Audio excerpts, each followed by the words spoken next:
reaction. You can. What's good, YouTube? We're back with another reaction.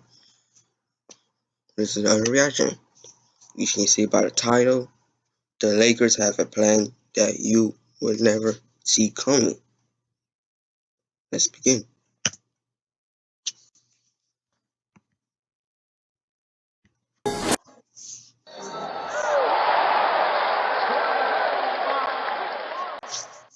There are only 2 teams remaining in the NBA playoffs battling it out in the NBA Finals, which means for the other 28 teams in the league, they have officially shifted their focus towards the offseason.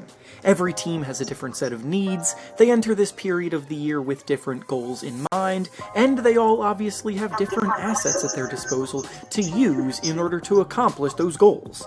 Some teams aim high, hoping to acquire pieces that make them a contender, some teams are in rebuild mode, developing their young talent for the future, and others are just trying to make good, solid progress. Ever since the arrival of LeBron James in Los Angeles, they have been an immediate contender in the mode of hunting championships, and in his second year with the team, they accomplished that goal of winning a championship, but as LeBron's time in the league dwindles down, they're trying to give him every chance possible to add to his trophy collection before it's all said and done, and this summer, the Lakers have big plans to try to make that happen. This brings us to the topic of today's video, where we'll be discussing how exactly the Lakers got into the mess that they're currently in, the major rumors that are swirling revolving their team and some of their biggest assets, whether or not the plan is even realistic, and what it means for them moving forward. Before we start though, I want to thank PrizePicks for sponsoring this video. Go.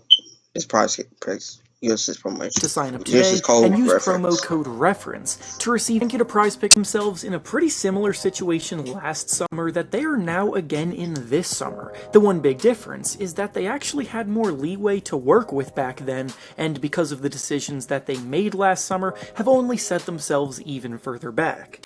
The dead horse has been beaten all year long, so it's not worth going into too much detail about, but by now we all know that when the team chose to go out and acquire Russell Westbrook, that was the beginning of their downfall.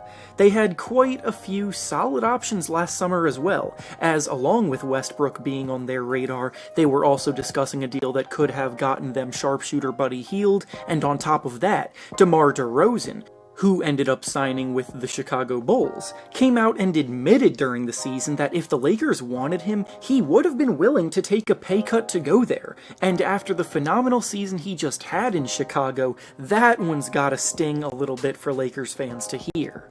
Opting to bring in Westbrook pretty much tied up all of their money into their big three, so almost the entire rest of their roster, 10 players to be exact, were all guys signed on minimum contracts last season, and specifically, many of them were older players that were over the hill and struggled to space the floor.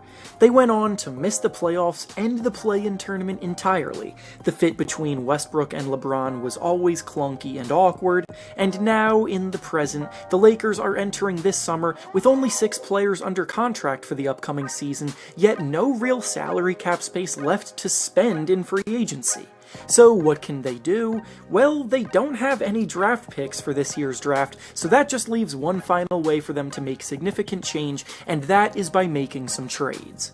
This is where the real meat of the video begins to come into play, and where we'll finally be discussing the piece of information that inspired this video in the first place. See, it's no secret that Russell Westbrook would be the player that they ship out in order to find a deal, but after his performance last season, there might not be worthwhile value to be had in exchange for him. Or would there be? Today, a pretty big piece of information dropped on The Herd with Colin Cowherd when Bill Oram of The Athletic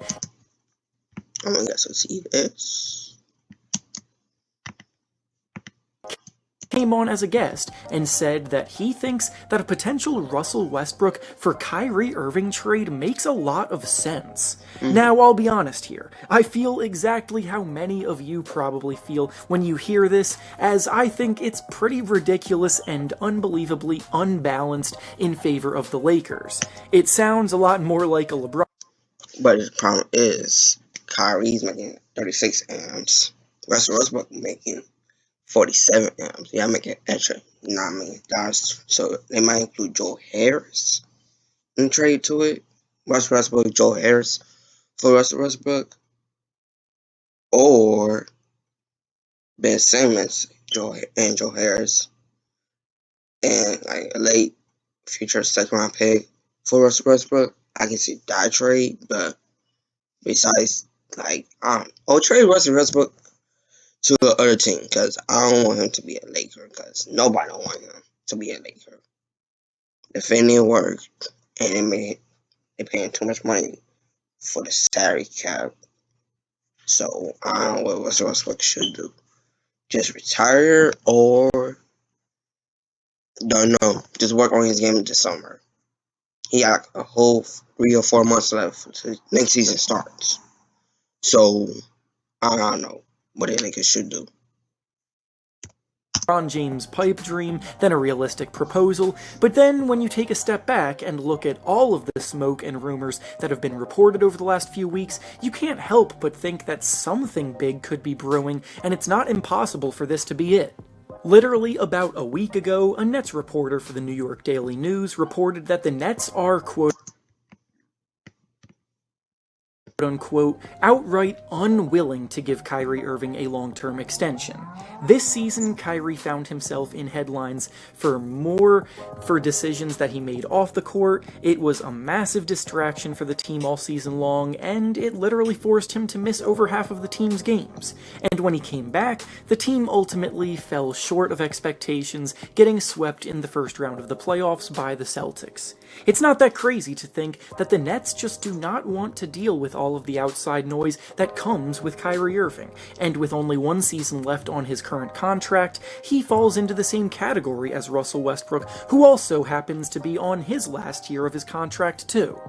Kyrie Irving clearly is a far more productive, efficient, and better basketball player in the year of 2022, and even Bill Oram on his segment on The Herd admitted that a straight swap 1-for-1 would never work, and if you were to ask me personally, I would never even entertain this kind of deal if I were the Brooklyn Nets at all, but at the same time I'm not one of the people working in their front office that are clearly fed up with Irving, so how I feel is clearly different than those who are in charge feel. If the relationship between Kyrie and the Nets really has gone sour, then one of the most ideal moves that they can make is a low-risk move for a player who is only guaranteed to be there for one more year that Kevin Durant would sign off on. Kevin Durant and Russell Westbrook were one of the league's premier duos for years until Durant betrayed him by signing with Golden State, but enough time has passed since then for them to have made amends. This could be the opportunity to reunite them to try and avenge things. And then on the flip side, the connection between Kyrie Irving and LeBron James is obvious from their days contending for championships in Cleveland. The only reason LeBron and Kyrie even separated in the first place is because Irving wanted a chance to be the man on a team out of LeBron's shadow, but earlier this season, Irving himself said in an interview that he regrets the decision to leave, and that if he had been more mature at the time, he and LeBron would have won more championships together. So again, there's a potential redemption arc storyline at play. He's not 9. He could have like an extra 2 or 3 rings with Kyrie. Could have like 2 or 3 more rings with LeBron if he didn't leave Cleveland. And KD will never sign with the Warriors probably. But I don't know. That was back 6 years ago. Dang, it's only been 6 years ago. They won that last championship. Kyrie and LeBron got a championship in 2016 in June, my birthday month. And tomorrow is my birthday, June 9th. I don't know what we're going to be uploading, but it's crazy. Time go fast. It's only been 6 years. They got that ring. The Lakers may not have many sweeteners at their disposal, but Talen Horton-Tucker and the few draft picks that they have left could still get attached, and it seems like it's at least something that would be considered by both teams. The Lakers were severely lacking in shot creation outside of LeBron last season, and after James Harden left the Nets, they were severely lacking in a player that creates for those around them. Ben Simmons is coming back next season to play for Brooklyn, but after an entire year off, who who knows what his play will look like. This would definitely be one of the craziest deals to ever happen in the NBA, but it also wouldn't be the most incomprehensible. And even though I wouldn't do it if I were the Brooklyn Nets, I'm not sure what a better alternative would be for them if they don't want Kyrie Irving there long term. And with that being said, that's all I have for you today. Make sure to like the video, subscribe to the channel, and comment down below what you think. That's the end of the video. Peace.